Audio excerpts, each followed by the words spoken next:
Hello मेरे प्यारे किसान भाइयों, आप सभी का हमारे एसके अड्डा फार्मिंग यूट्यूब चैनल में स्वागत है। आप सभी थंबनेल देखकर समझ ही गए होंगे। किसान भाइयों, गेहूं की बुआई का समय चल रहा है। आज हम अपने एक सब्सक्राइबर के फार्म पर आए हुए हैं। आज ये गेहूं की सुपर सीडर से बुआई कर रहे हैं। किसान भाई ने कम उम्र में ही अच्छे बीज किस्मों के साथ साथ अच्छे उर्वरकों की मदद से अच्छी उन्नत खेती, अच्छी पैदावार निकाल रहे हैं। किसान भाइयों, आज सब जानकारी देंगे कि किसान कौन सी वैरायटी की बुआई कर रहे हैं, उर्वरकों में क्या क्या डाल रहे हैं, साथ ही साथ पहली सिंचाई में क्या डालते हैं जो इतना उत्पादन निकाल लेते हैं। किसान भाइयों, ये भाई श्रीराम सुपर और DBW 303 दो गेहूं ही लगाते हैं हर वर्ष, और पिछले वर्ष भी इन्होंने यही लगाया था, जिससे इनको 24 से 28 कुंटल प्रति एकड़ का उत्पादन निकल आता है। किसान भाई का मानना है कि श्रीराम सुपर और DBW 303 गेहूं की जो बालियां हैं वो लंबी और मोटी होती हैं, जिससे उत्पादन अच्छा होता है। भाई किसान भाई, अन्य जानकारी भी ली जो हम आपके साथ साझा करना चाहेंगे, क्योंकि किसान भाई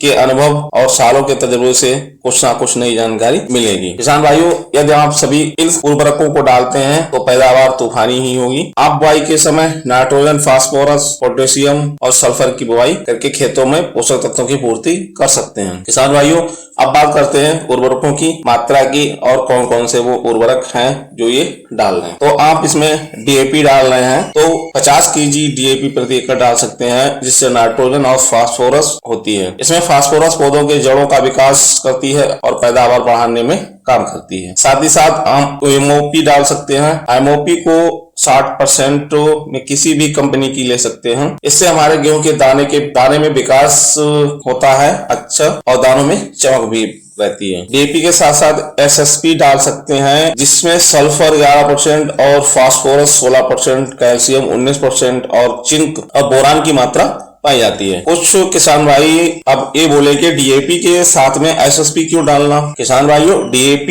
एफिशिएंसी को बढ़ाएगी। DAP की SSP जो है वो DAP की क्षमता को बढ़ाएगी। इसके डालने के बाद आपको अलग से सल्फर डालने की जरूरत नहीं पड़ेगी। सल्फर एक फंगिसाइड की तरह काम करती है, जिससे गेहूं में पीलापन देखने को कम मिलता है। यदि किसान भाई आपको इसके बाद भी सल्फर डालना अगर चाहते हैं तो आप 5 kg दानेदार बेंटोनाइट सल्फर का प्रयोग कर सकते हैं। यदि किसान भाइयों पेड़ी गन्ना डालने के समय बाद आप गेहूं की बुआई कर रहे हैं तो उसमें आपने देखा होगा कि जुताई के समय कभी कभी सफेद रंग के मोटे मोटे कीड़े नजर आते हैं, जिसे व्हाइट ग्रिप कहते हैं, और साथ ही साथ कुछ गन्ना पेड़ी वाले खेतों में दीमक की समस्या भी रहती है। तो उसके लिए आप रीजेंट का प्रयोग कर सकते हैं। इसमें आप बायर कंपनी का या किसी अन्य कंपनी का प्रोनेल ले लें और गेहूं में बुआई करते समय जो खाद जब बोते हैं तो उसी के साथ मिला लें। इससे वही किसान डालें जो किसान भाइयों ने गन्ना कटाई, पेड़ी गन्ना कटाई करने के बाद में गेहूं की बिजाई कर रहे हैं, अन्यथा इसकी कोई खास जरूरत नहीं है। अब बात करते हैं पहली सिंचाई पर क्या क्या उर्वरक डालें जो हमारे गेहूं के पौधों की जड़ों का विकास और कल्लों की संख्या बढ़ाई जाए। तो भैया इससे उत्पादन भी जबरदस्त निकलेगा। तो अब पानी कब देना है? पानी देने का सही समय 21 से 25 दिन होता है, लेकिन हमारा मानना है जब आपके खेत में पौधों में क्राउन की टिल्लिंग शुरू हो जाए, यानी पौधों की जड़ों से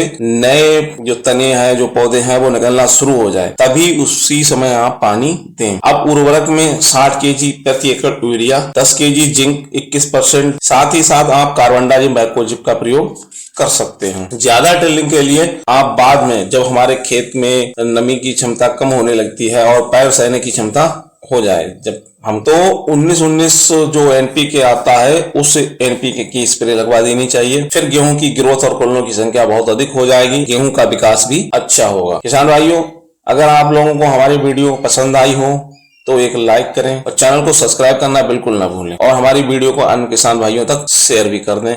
धन्यवाद। जय हिंद, जय किसान, जय जवान।